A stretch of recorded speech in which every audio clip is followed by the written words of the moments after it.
오늘 주신 본문의 말씀 가지고 준비 없는 이별, 준비된 만남, 준비 없는 이별, 준비된 만남이라는 제목으로 하나님의 말씀을 증거하도록 하겠습니다. 지난 주일 예배 마치고 저는 뜻밖의 소식을 듣게 되었습니다. 사랑하는 김미선 집사님이 이른 나이에 심장마비로 소천하는 소식을 듣고, 제가 20년 목회하면서 수많은 이런 소천, 죽음의 소식을, 또 상황을 접하지만 이건 또 특별히 저에게 또 다른 느낌의 슬픔으로 너무 크게 다가와서 제가 실은 이렇게 쓰러졌어요. 그래서 정말 이 멘탈이 나간다는 게 뭔지 알겠더라고요. 언제나 죽음은, 사랑하는 이의 떠남은 참 이렇게 준비 없이 이별로 찾아오게 됩니다. 그리고 참 적응이 안 되는 것이 바로 이런 사랑하는 이의 죽음인 것 같아요.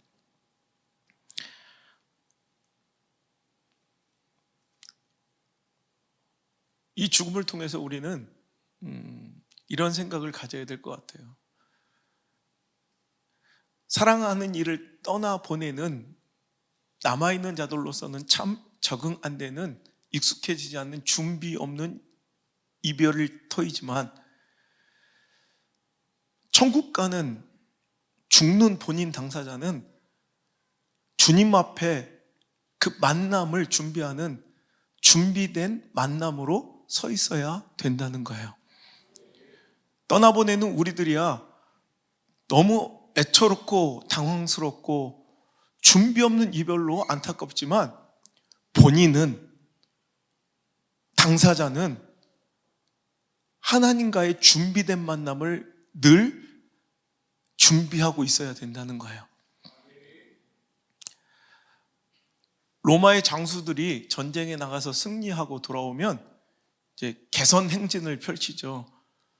그럴 때 그 장수의 노예는 뒤에서 시가 행진, 승리의 행진을 펼치고 있는 그 장군님 뒤에서 메멘토 모리, 메멘토 모리라고 외친답니다.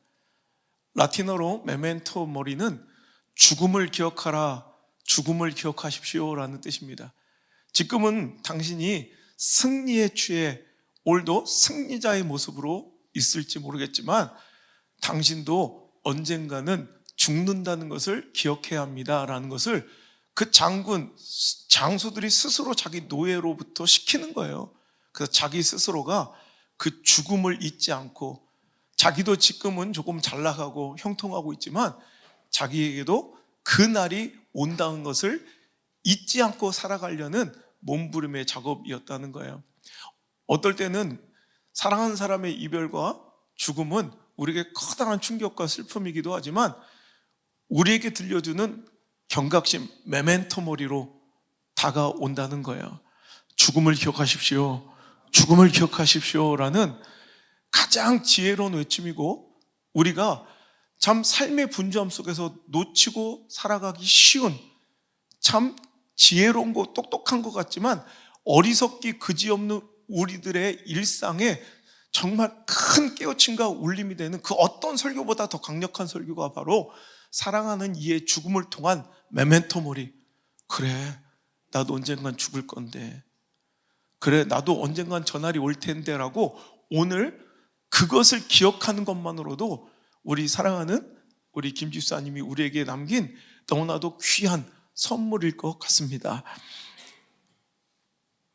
언제나 사랑하는 이의 죽음은 충격적이고 허망하지만, 우리는 늘 준비 없는 이별을 이렇게 맞닥뜨려 가지만, 우리는 하나님과의 만남을 늘 준비하며 살아가야 되며, 오늘도 나는 그 하나님, 오늘, 내일, 당장 다음 주에 나를 부르셔도 전혀 이상할 것 없는 우리의 삶일 텐데, 오늘 우리는 하나님을 만날 준비를, 그 심판대 앞에 설 준비를 잘 하고 계십니까? 내 선택, 내 결정, 내 경영, 내 노력, 내 열심, 내 기획, 내 고민으로 내 삶이 내 인생이 돌아가는 것 같이 보였겠지만 결국은 우리가 그 죽음 앞에서 느끼는 지혜는 모든 주권은 하나님 손에 계시다라는 거. 내가 똑똑한 척 지혜로운 척하며 선택과 결정과 고민을 그렇게 수없이 반복하면 내 인생이 그렇게 굴러온 것 같지만 결국 내 인생에 대한 모든 결정권과 주도권은 그 주권은 하나님께서 갖고 계신 것이다. 우리가 이것을 잊지 말고 모두가 하나님의 때가 있습니다. 찾을 때가 있고 잃을 때가 있으며 고치실 때가 있고 혹은 이별하고 죽을 때가 있을진데 웃을 때 노래할 때가 있고 슬퍼 눈물 흘릴 때가 있을진데 우리는 그 삶 가운데 그 모든 주권이 하나님께 있으니 내가 결정하고 내가 주도하는 것이 아니라 하나님 주신 그 삶에 나는 순응할 뿐이요 믿음으로 잘 반응할 뿐이라는 것을 잊지 마시고 오늘 이 시간 죽음을 준비하는 우리들의 모습, 하나님을 만날 준비하는 우리들의 모습은 늘 언제나 겸손하게 나는 하나님이 주신 하루를 하나님 주신, 제가 늘 얘기하잖아요. 날씨를 우리가 누가 선택하려고 해요? 날씨를 우리가 누가 경영하려고 해요? 날씨에 반응하는 거죠. 비가 오면 또 날씨가 추워지면 그에 맞게 옷을 입고 우산을 쓰며 오늘도 그 날씨에 반응하는 것이 지혜지 날씨를 내가 주도적으로 결정해 가려고 하는 노력은 너무나도 허망하고 허무한 것처럼 우리 인생의 모든 결정은 하나님이 하십니다.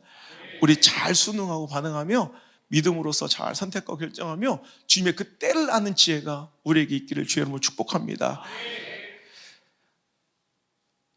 제가 준비 없는 이 이별의 허망함 속에서 그래 후회 없는 인생 살아야지, 아름다운 인생의 마지막을 즉 주님 만날 준비를 늘 하고 살아야지 고민하면서 찾은 말씀이 바로 오늘 이 말씀입니다.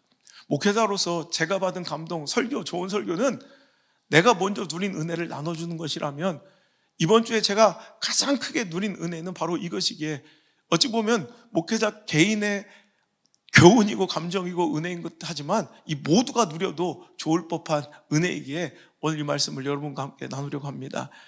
오늘 저는 사도 바울의 인생의 마지막 고백, 그 마지막 그 준비된 인생의 그 마지막 그 아름답고 향기로운 결말을 보면서 준비된 이 인생의 만남, 하나님과의 만남의 모습을 보면서 전 참 부러웠어요.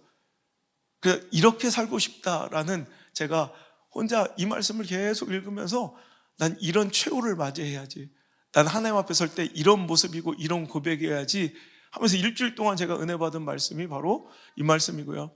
우리 집사님들 제가 힘들어하니까 막 저 위로해 주시려고 애써주신 분들 너무너무 감사합니다. 제가 보답하는 마음으로 제가 받은 은혜를 여러분께 나눠드릴게요. 오늘 디모데후서는 아시겠지만 사도 바울의 유언장이라고 불립니다.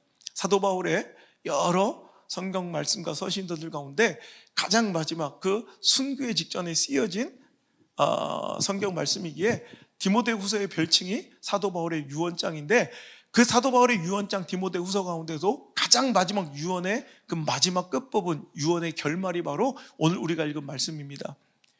한번 4장 6절부터 8절까지 한번 읽어보겠습니다. 우리가 인생의 마지막을 이렇게 고백할 수 있다면 얼마나 감사할까요? 읽겠습니다. 시작.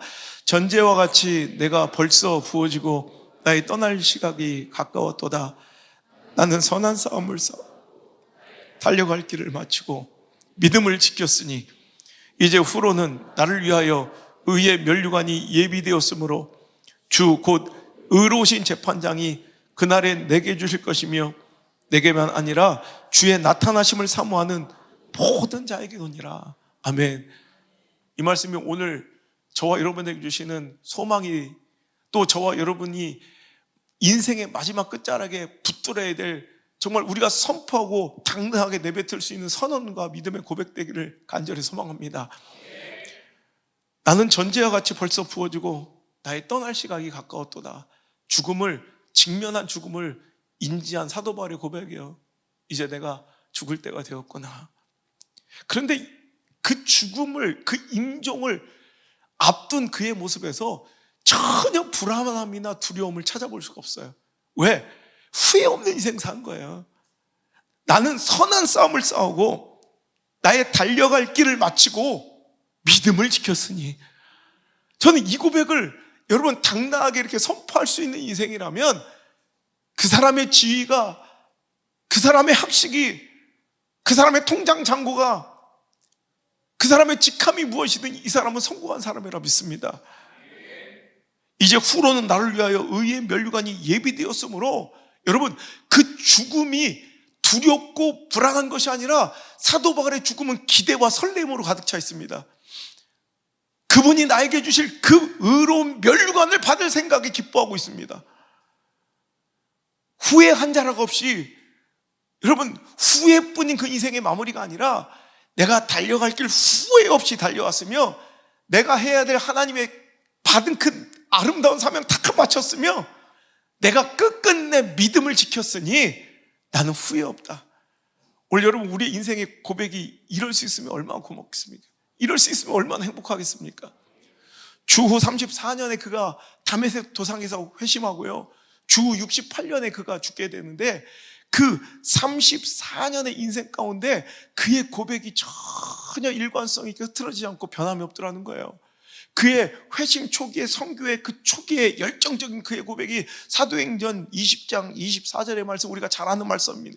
내가 달려갈 길과 주 예수께 받은 사명 곧 하나님의 은혜의 복음을 증언하는 일을 마치려 하면은 나의 생명조차 조금도 귀한 것으로 여기지 아니하노라. 여러분 선교 초기에 그 열정이 있는 이 사도 바울의 그 여러분 사자같이 담대한, 여러분 결연한 이의 고백을 보세요. 그런데 그가 그 열정적이고 뜨거웠던 초창기 때만 이렇게 외치고 막 뜨겁게 막 열정적게 확 타오르다가 그쳐버린 인생 아니라, 우리 인간들처럼, 우리 인생들처럼, 우리 쪼다 같은 찌질이 같은 우리들의 인생처럼 그냥 냄비처럼 한번 확 끓었다가 언제 그런지 식어버리고, 한번 탁 뜨거웠다가 언제 그런지 등 돌려버리는 이런 인생이 아니라, 여러분 초창기에 이 사도 바울의 열정 어린 목숨도 바치겠다는 이 열정이 그 인생의 마지막 숨 다하는 그날까지 이어지고 있어요. 내가 전제처럼 부어지고 떠나갈 시간이 가까웠으니 나는 선한 싸움 싸고 달려갈 길 마치고 믿음을 지켰으니 나는 이제 그분이 나에게 주실 그 의로운 면류관만 바라보고 당당하게 천국 가겠다는 이 멋진 고백이, 여러분 시종일관 34년의 시간 가운데 조금 더 변하지 않고 있더라는 말입니다. 여러분 이런 인생 되길 원해요. 저는 준비된 만남, 하나님과의 준비된 만남, 준비된 죽음을 저는 꿈꾸고 소망하면서, 그래 다른 건 난 모른다. 내가 집사람들에게 몇 번 얘기했는데, 나는 나 같은 거 사용해 주시고, 나 같은 거 주의 종이라 불러주시고, 나 같은 거 구원해 주신 그분께 죽을 때까지 의리는 지키다 가겠다. 내가 다른 건 몰라도 뭐 세상 사람 다 등 돌리고 뭐 돌 던져도 나 그분한테 의리는 한번 끝까지 지키고 하겠다. 사도 바울의 내가 믿음을 지켰으니, 여러분 이게 의리를 지킨 거예요. 환경과 처지와 상황과 관계와 감정 따위가 하나님과의 그의 의리를 끊을 수 없었고요, 그는 다른 건 몰라도 의리는 지킨 거예요. 여러분 결국 후회 없는 인생이란 하나님과의 관계, 그 믿음의 의리를 지키는 삶이에요. 오늘 여러분 정말 끝끝내 keep going, 전혀 변함없이 같은 방향으로, 올곧게 한 방향으로 그 하나님께서 허락하신 그 사명과 인생의 목적을 흐트러뜨림 없이 좌우로 좌고우면하지 않냐고 곧장 그 길을 달려가, 야 참 잘 살다 간다, 후회 없이 잘 살다 간다, 이렇게 한 올 후회도 남기지 않고 주님 나라 갈 수 있었던 그 사도 바울처럼 우리 인생의 마무리도 이렇게 아름답고 당당했으면 좋겠고요, 두렵고 불안하고 초조한 것이 아니라 이렇게 당당하고 존귀하게 멋졌으면 좋겠습니다. 하루하루, 그래서 오늘 우리에게 주어진 이 소중한 하루와 지금을 금처럼 여기며 허투루 함부로 살지 말아야 된다는 것입니다. 찌질하게 내 감정으로 쪼다같이 내 소욕으로 오늘도 흐트러진 인생으로 살지 말고, 오늘도 멋지고 존귀하고 위대한 그 삶의 사명과 인생의 목적 하나요 흐트러짐 없이 달려가는 우리들의 그 발걸음 되길 바라고, 내가 달려갈 길 마쳤으니, 그리고 하나님께 믿음을 지켰으니 내가 더 이상 후회도 미련도 없다고, 정말 주님 부르신 그날 당당하게 웃으며 천국 갈 수 있는 저 여러분 되시길 주의 이름으로 소망합니다. 여러분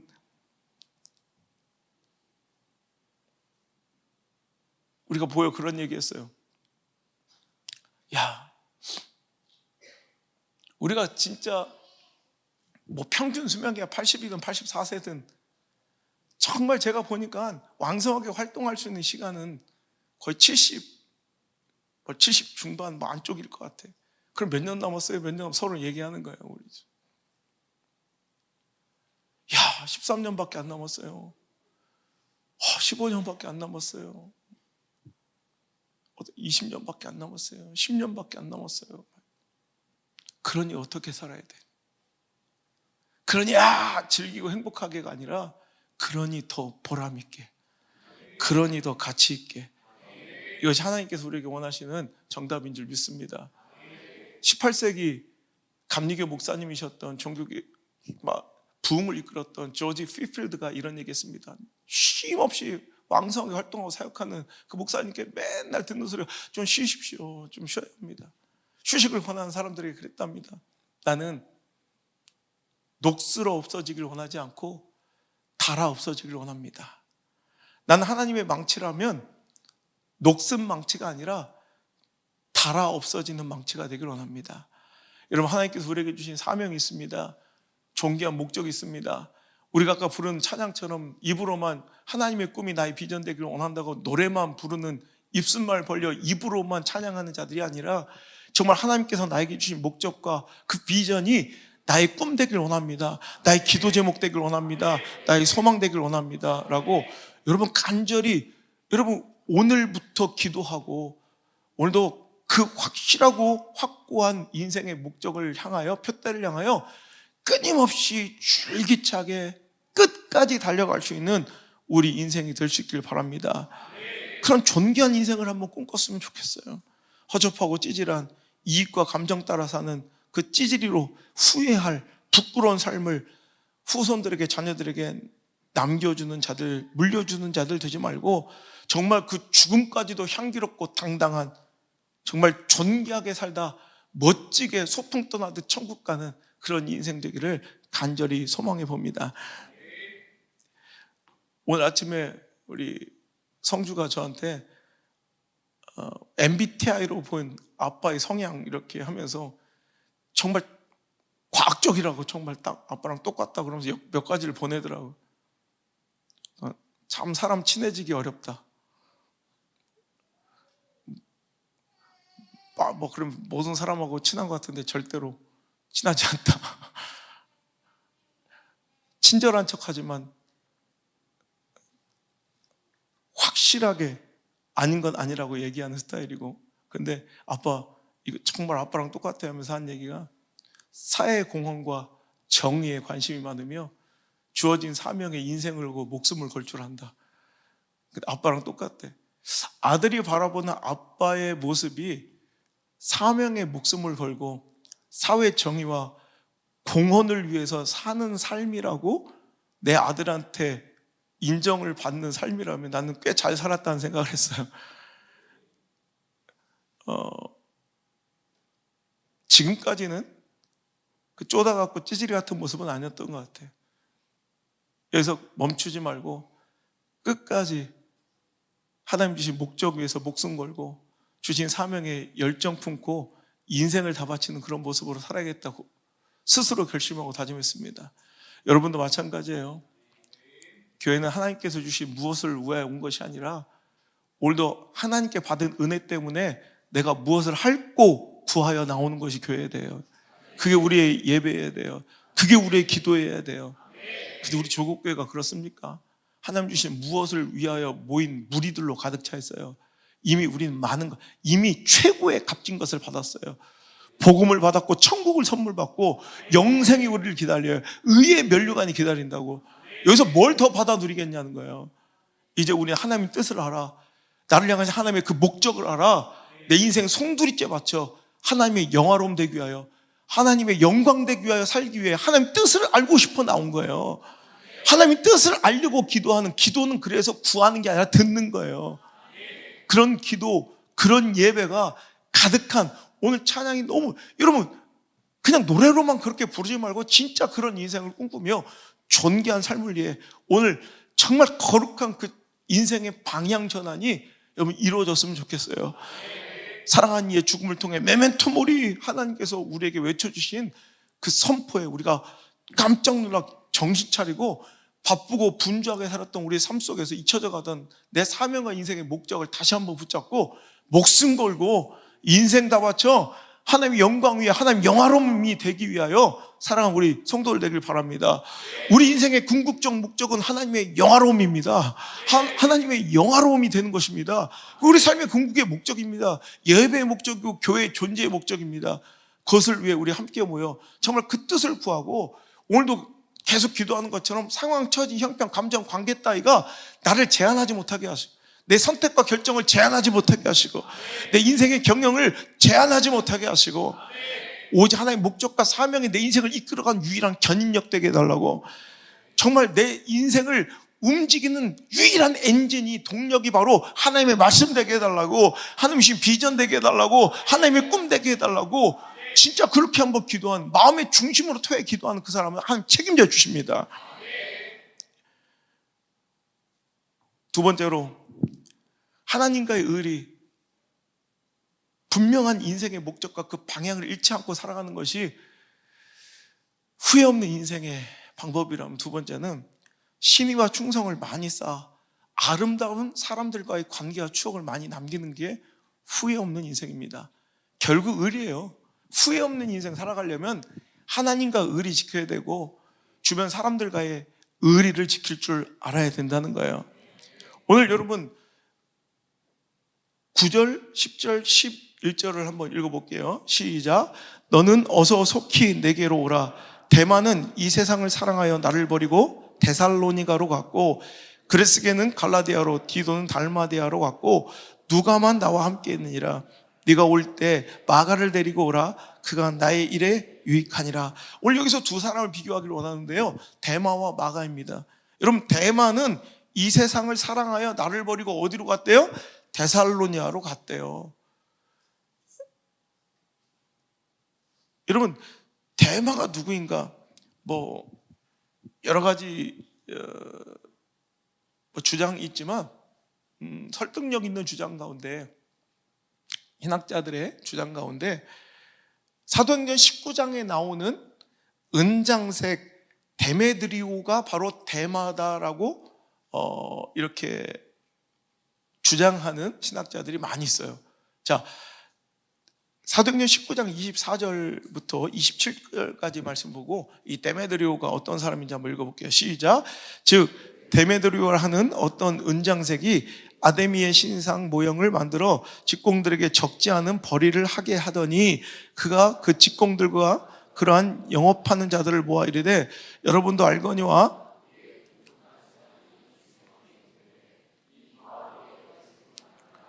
거의 전 아시아를 통하여 수많은 사람을 권유하여 말하되 사람의 손으로 만든 것들은 신이 아니라 하니 이는 그대들로 보고 들은 것이라. 우리의 이 영업이 천하여질 위험이 있을 뿐 아니라 큰 여신 아데미의 신전도 무시당하게 되고 온 아시아와 천하가 위하는 그의 위엄도 떨어질까 하노라 하더라. 자, 여기서 은장색 데메드리오가, 그러니까 오늘 뭐예요? 우상 만들어 파는, 신상을 만들어 파는, 그러니까 이 다신주의, 수많은 신을 섬기고 숭배하는 이 로마의 시대에 여러분 이것으로 아데미라는 신상을 만들어서, 아데미라는 신상을 만들어서 굉장히 많이 돈을 벌고 있는 당시에 잘 나가는 사업가인데, 사도 바울이 선교 여행, 전도 여행을 통해서 이제 그리스도께로, 이제 유일신 하나님께로 많은 사람들을 회심시키고 복음을 전하니 자기들의 소득과 매출이 떨어지고 자기들의 이 영업이 굉장히 위태해졌다는 거예요. 그래서 그 동료 영업하는 사람들과 은장색들을 모아가지고 세공업자들을 불러가지고 지금 막 그냥 선동을 일으켜요. 그래서 사도 바울의 전도와 선교 여행을 핍박하고, 그래서 이 사도 바울이 이때 가이오와 아리스다고와 함께 붙잡혀 큰 고초를 당하게 됩니다. 자, 이렇게 이 데메드리오라고 하는 이 데메드리오의 약자, 우리 앤드류의 약자가 앤디잖아, 앤디. 토마스, 톰 이렇게 부르잖아요, 그죠? 그것처럼 이렇게 저마다 이름의 약자가 있는데 이 데메드리오의 약자가 데마예요.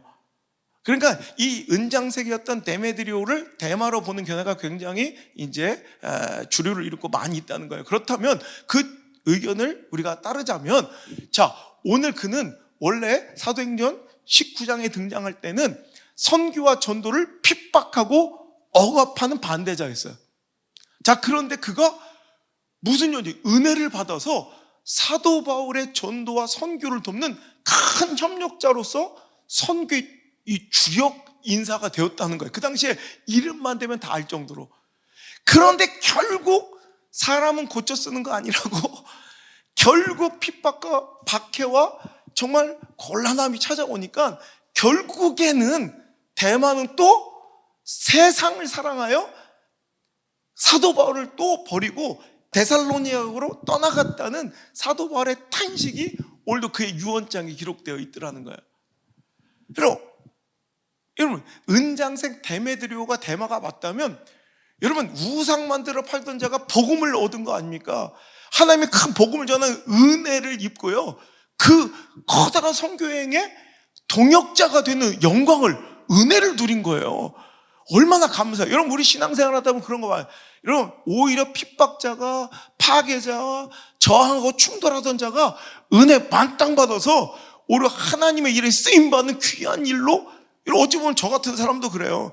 여러분, 하나님의 그런 정말 은혜와 사랑 아니면 긍휼과 용서 아니면 정말로 인생 볼 것도 없는 볼품 없는 인생이 오히려 하나님의 영광의 자리에서 하나님의 일을 하는 존귀한 자가 된 거예요. 근데 결국 그 인생 말미에는 결국 세상 사랑에서 데살로니가로 떠나버리는, 이런 세상을 사랑하고 그 세상의 유익을 사랑해서 오히려 신앙을 또 배신하고 등져버리는 이런 배은망덕한 인생이 대마더라는 거예요. 여러분, 그 탄식 소리 뒤에 누가만 나와 함께니라 11절에 네가 올 때 누구를 데려와라? 마가를 데려오래요.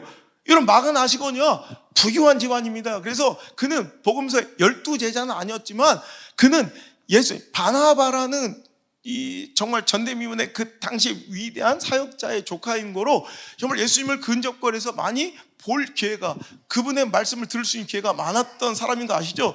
그는 부유했고 풍족했던 자로서 그의 부유함과 풍족함을 하나님의 일에 공헌하고 하나님의 역사에 쓰임으로 내어놓았던, 그래서 마가의 다락방은 어떤 곳으로 사용됐습니까? 120문도가 모여 기도할 정도로, 여러분, 그 다락방의 구조는 당시에 그의 집의 권세와 풍족함과 그의 부유함을 알려주는 지표인데 120명이 모여서 이 거실이 모여 있을 정도로 큰 이런 집을 소유했던 그는 그 집을 최후의 만찬장으로 제공했고요, 초대교회 기도처소로서 내어놓았고요. 여러분 아시거든요, 오순절 성령 임하실 때, 오순절 여러분 성령 교회 이 태동을 마련한 탄생지가 바로 이 마가의 다락방, 마가의 헌신과 희생으로 이런 놀라운 역사의 기점이 일어났다는 거예요. 얼마나 감격적인 일이에요. 그가 그래서 그런 연고로 사도 바울과 1차 선교행을 따라갔는데 그의 원래, 그렇죠, 도련님들이 그렇잖아, 풍족하게 부유하게 산 사람들이 역경과 이 곤란함을 이런 맞닥뜨릴 때 여러분 힘겨워하잖아요. 그러니까 1차 선교여행 중에 밤빌리와 버가라는 지역에 도착했을 때 너무 힘들고 고되니까 토껴버린 거예요. 그것 때문에 선교 여정에 큰 혼란이 임했다는 거예요. 그래서 2차 선교여행 때 그를 데려가자는 그 삼촌 바나바와 저는 그때 필요 없다, 사도 바울은 또 아주 그냥 또 칼 같거든요. 그래서 사도행전 15장에 보면 이 마가라는 사람 때문에, 이 허약함과 이 배교 때문에, 배신 때문에, 이 사역을 내동댕이 친 이 모습 때문에 이 사도 바울과 바나바 가운데 큰 싸움이 일어나서 둘이 찢어지는 사건의 계기와 단초가 된 게 이 마가였어요.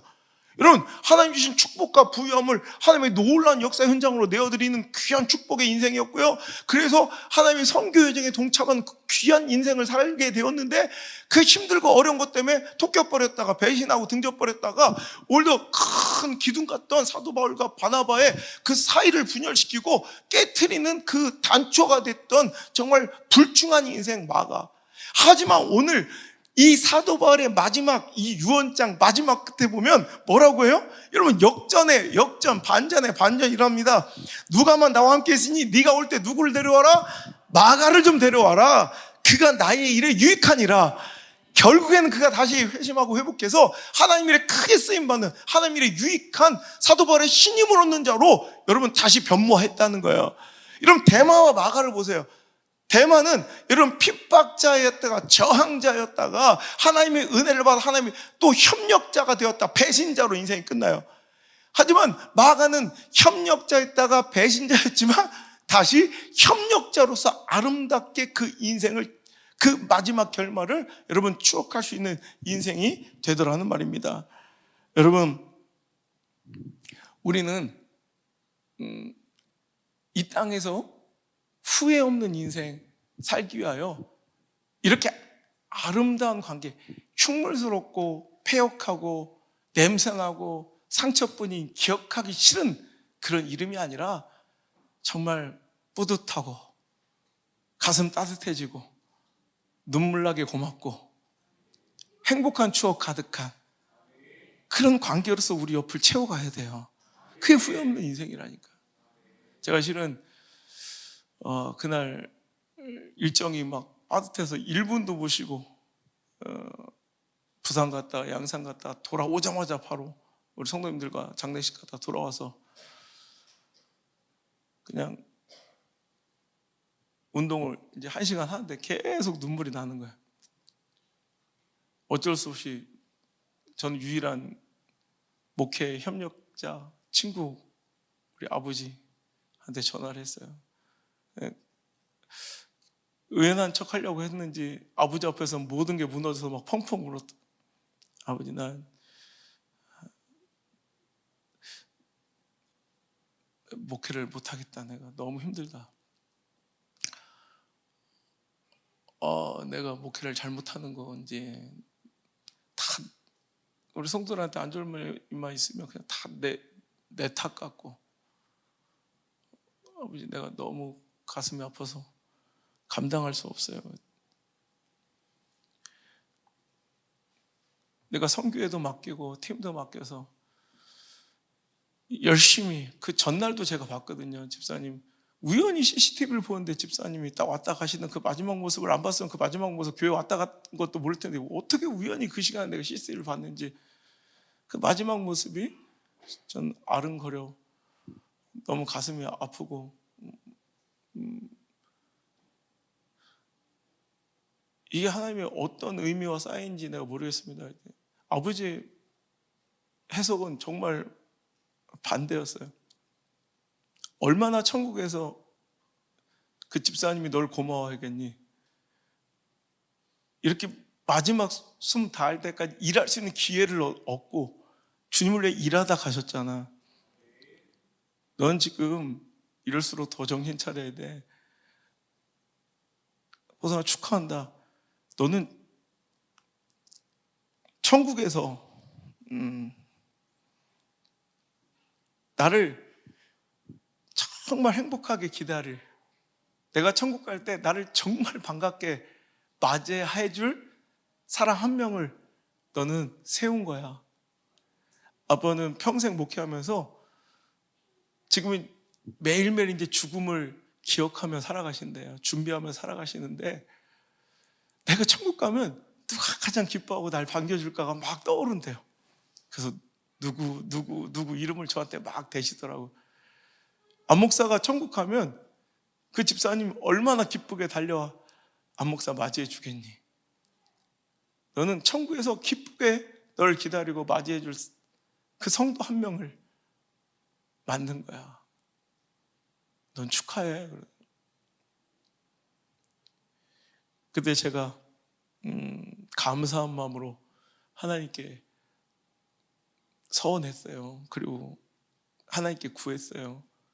기회를 달라고. 제가 20년 전 제가 감동해서 하나님께 떼쓰듯 하나님 살아 계시니까, 그 다윗의 하나님이 오늘도 살아 계시니까 내가 다윗처럼 행동하고 골리앗 앞에 주눅들지 않고 어떤 상황과 선택과 결정에도 하나님의 뜻을 다윗처럼 품을 테니까 나를 하나님 마음에 합한 자로 여겨주시고, 그럼 동일하게 이 시대에서 하나님께서 다윗에게 주셨던 승리와 영향력을 나를 통해 증거하게 해달라고 그때 신자병법을 20년 전 선포하고 20년에 딱 쓴 것처럼 하나님, 제가 이번에는 또 한 번 구합니다. 제가 신자병법 2를 20년 뒤에 쓰게 해주세요.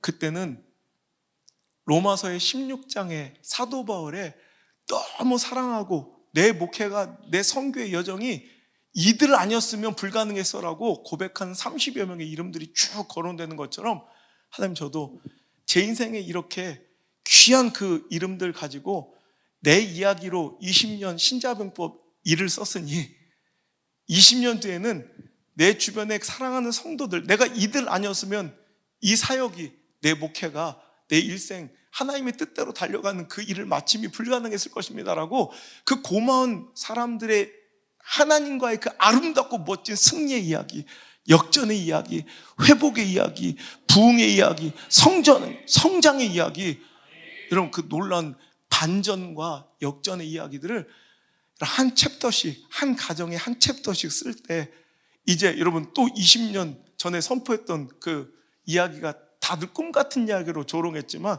이렇게 쓰여진 것처럼 저는 믿습니다. 20년 뒤에 여러분의 이야기로 신자병법 2가 쓰여질 줄 믿습니다.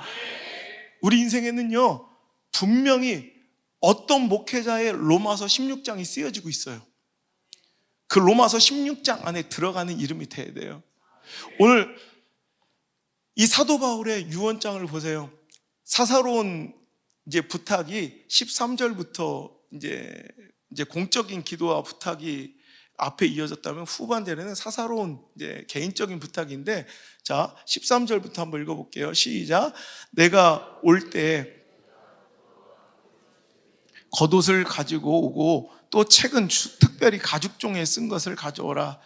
구리 세공업자 알렉산더가 내게 해를 많이 입혔음에 주께서 그 행한 대로 그에게 갚으시리니 너도 그를 주의하라. 그가 우리 말을 심히 대적하였느니라. 내가 처음 변명할 때 나와 함께한 자가 하나도 없고 다 나를 버렸으나 그들에게 허물을 돌리지 않기를 원하노라. 주께서 내 곁에 서서 나에게 힘을 주심은 나로 말미암아 선포된 말씀이 온전히 전파되어 모든 이방인에게 듣게 하려 하심이니 내가 사자의 입에서 건짐을 받았느니라. 아멘. 자, 여기서 보면 되게 불미스럽고 상처 입었던 관계들이 기록되어 있어요. 구리 세공업자 알렉산더가 나에게 해를 많이 입혔던 거 기억나지? 뭔 일인지 모르겠어요. 하여튼 그런데 주께서 그 행한 대로 다 갚아줄 것을 내가 믿어. 내가 뭐 안 해도. 그리고 너도 그를 주의해. 그가 우리 말을 심히 대적하였으니까 너도 정말 조심해라고 이제 충언을 합니다. 그리고 알렉산더뿐만 아니라 수많은 사람들이 사도 바울을 대마처럼 등지고 떠나가며 배신했던 것을 알고 있는데 16절 보면 내가 처음 변명할 때, 즉 감옥에 가서 변론하고 변명할 때 나와 함께한 자가 하나도 없고 다 나를 버렸대요. 그러니까 그런 슬픈, 기억하기도 싫은 상처 입은 이름들도 가득한 거예요. 로마서 16장 그 아름답고 향기로운 관계들만 있는 게 아니라 이런 목회는요, 기억하기도 싫은 그런 흉측한 이름들도 많아요. 그런데 그들에게 허물을 돌리지 않기를 원하노라. 오히려 당당해요. 용서해요. 왜? 17절. 하나님의 보호하심이, 하나님이 내 편에 서 계신 것을 믿기 때문에 그래요. 주께서 내 곁에 서서 나에게 힘을 주심은 나로 말미암아 선포된 말씀이 온전히 전파되어 모든 이방인에게 듣게 하려 하심이니 내가 사자의 입에서도 건짐을 받았느니라. 내가 그때마다 쓰러지고 내가 그때마다 무고하게 정말 오해받고 아팠어도 하나님께 사자의 입에서 건지셨어. 하나님의 은혜로 내가 여기 서 있다는 거야. 결국 사람들 때문이 아니라 아무리 세상이 오해하고 사람이 상처를 줘도 하나님께서 내 곁에 서서 나에게 힘 주셔서 내가 오늘까지 견딜 수 있었다라는 고백이에요. 여러분, 이 얼마나 멋진 고백이에요. 이렇게 여러분 냄새나고 기억하기 싫은 여러분 그런 끔찍한 이름들도 있는 반면에, 자 18절부터 한번 읽어볼게요. 시작. 주께서 나를 모든 악한 일에서 건져내고 또 그의 천국에 들어가도록 구원하시리니 그에게 영원 세세 무궁토록 있을지어다. 아멘. 브리스가와 아굴라와 및 오네시모로의 집에 문안하라. 에라스도는 고린도에 머물러 있고 드로비모는 병들어서 밀레도에 두었느니 너 겨울 전에 어서 오라. 우블로와 부데와 리노와 글라우디아와 모든 형제가 다 내게 문안하니라. 나는 주께서 내 심령에 함께 계시기를 바라오느니 은혜가 너희와 함께 있을지어다. 아멘. 오늘 이 편지를 받고 있는 디모데뿐만 아니라 정말 고맙고 소중한 사람들, 그래도 그 곁을 지키며 오늘도 그 믿음의 길을 함께 견지하고 끝까지 와준 그 아름답고 고마운 이름들이 여러분 디모데후서 그의 유언장에도 또 로마서 16장 그의 인생의 정말 마지막 페이지에도 여러분 그득히 기록되어 있을 때, 여러분 우리는 누군가의 로마서 16장에 어떤 이름으로 기억될까요? 이런 하나님 역사에, 교회 역사에 어떤 이름으로 기억될까요? 후회하지 않으려면은 오늘도 그 관계의 의리를 잘 지킬 줄 알아야 합니다. 우리 아버지가 나는 아마 가면 아버지 천목회지, 거기에 제가 자주 얘기하는 홍권사님이라고, 홍권사님. 근데 두 홍권사, 첫 번째 목회지와 두 번째 목회지에 다 홍권사님이 그렇게 헌신적인데, 아빠는 천국 가면 아마 나를 가장 반겨주실 분도 홍순문 권사님이고, 나도 아마 홍순문 권사님이 너무 보고 싶대. 저도 그런 생각 듭니다. 제가 20년 목회했잖아요. 우리 아버지는 여기저기 싸돌아다니고 옮겨 다녔지만 저는 평생을 여기 있을 건데, 그럼 내 인생에 얼마나 보고 싶고 천국에서 날 기다려줄 사람들이 많을까? 먼저 가란 얘기는 아니에요. 뭐 내가 가서 기다릴 수도 있는데 꼭 먼저 가란 얘기는 아니지만 먼저 가 계시면 좋고, 일단 그런데 행복하잖아. 저는 그러면서 그래. 난 그래. 우리 오봉석 집사님이랑 그날 장례식장에 그랬어요. 죽었어도 나나 당신이나 집사님이나 내가 먼저 죽었어야 돼. 참, 그런데 인생은 모르는 놈이 하나님의 주권 가운데 마땅히 죽었어야 될 나나 집사님이 이렇게 살아서 문상 오고, 저분은 갑작스럽게 돌아가셨다고. 인생 아무것도 아니니 우리 더 존귀하고 아름답게 삽시다. 우리 이렇게 얘기했거든요. 여러분 우리도 마찬가지예요. 여러분 하나님과의 의리, 향기롭고 아름답게 믿음을 지키고 또 하나님께서 주신 허락하신 아름다운 만남들, 여러분 그 교회 공동체 역사에 정말 존귀하고 귀한 이름, 그 교회 역사를 이야기하고 한 목회자의 목회 인생을 거론할 때 도무지 뺄 수 없는 이름, 도무지 이 인생을, 이 사람과 이 가정을 빼놓고는 얘기할 수 없는 이름이 있다면 얼마나 감격적인 거겠어요. 그 이름이 내가 되길 원하시면 아멘. 그 이름이 우리 가정 되길 원하시면 아멘. 그런 멋진 꿈을 한번 꾸고 살아보자는 말이에요. 알렉산더 대왕이 세계를 정복했지만 그도 죽음을 맞이하게 되었습니다. 1절에는요 알렉산더 대왕이 죽으면서 그랬대요. 자기 관에 오른쪽 왼쪽에 구멍을 하나씩 뚫어달라고. 그래서 장례식장에 자기 오른팔 왼팔을 그 구멍을 이렇게 빼달라고 그랬대요. 상상이 가시죠? 관이 있는데 시체는 안에 있는데 오른손 왼손은 구멍으로 빼 있는 거, 이렇게. 장례식장에 온 사람들이 다 보겠죠. 그래서 이걸 얘기하고 싶었대요. 이 팔을 이렇게 빼놓고 천하의 알렉산더 대왕도 빈손으로 간다, 이거를 세상 사람들로 하여금 알게 해주려고 그랬대요. 여러분 아무것도 없어요. 진짜 그냥 우리가 그냥 아둥바둥 살아가며 그렇게 짓밟고 배신하고 그냥 그 흉측하게 살아가는 그 이유들 나중에 아무것도 아닌 것들이에요. 여러분 지금 공천 때문에 난리죠. 여러분 그런 거 보면 여러분 이해가 돼야 안 돼요? 우리가 볼 때 이해가 안 되잖아요. 공천하고 상관이 없으니까. 그죠? 하나님 부를 때 천국에 계신 분들도 우리가 싸우는 그것들 보면 이해도 되지 않는, 말도 같지 않은 것들이에요. 전혀 무가치한 것들. 빈손이에요 결국. 그러니 이제 그 사사로운, 그 초잡한 사사로움을 버리고 위대함을 꿈꾸시길 바라고, 내 소욕과 유익을 따라가던 삶을 존귀함과 희생의 삶으로 여러분 유턴하시길 바라고, 감정대로 살아가던 내 인생이 사명과 소명으로 이어지는 멋진 설교, 내 인생의 터닝 포인트가, 내 인생의 전환점이, 내 삶의 변곡점이 바로 이 말씀 되었으면 좋겠고요. 우리 사랑하는 김인선 집사님의 인생의 설교가 되었으면 좋겠습니다. 아무런 보호 장비 없이 태양을 볼 수 있는, 하루에 우리 여러분 해 똑바로 못 쳐다보죠. 근데 선글라스 없이, 보호 장비 없이 그 해를 내가 똑바로 바라볼 수 있는 시간이 딱 2번 있대, 하루에. 바로 일출과 일몰 시간이래요. 태양은 그때만큼은 벌거벗은 자기 모습을 만인에게 꺼리낌 없이 보여준대요. 사람도 마찬가지인 것 같아요. 출생과 죽음의 시간만큼은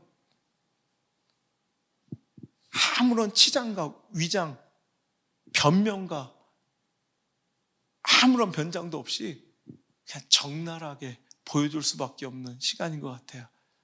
그 죽음의 때 부끄럽지 않은, 여러분의 임종 그 마지막 현장에 참 향기로운 이야기들, 여러분 인생을 정말 멋지게 추억하는, 존귀하게 추억하는, 정말 존경과 감탄으로 가득 찬 장례식이 되었으면 좋겠어요.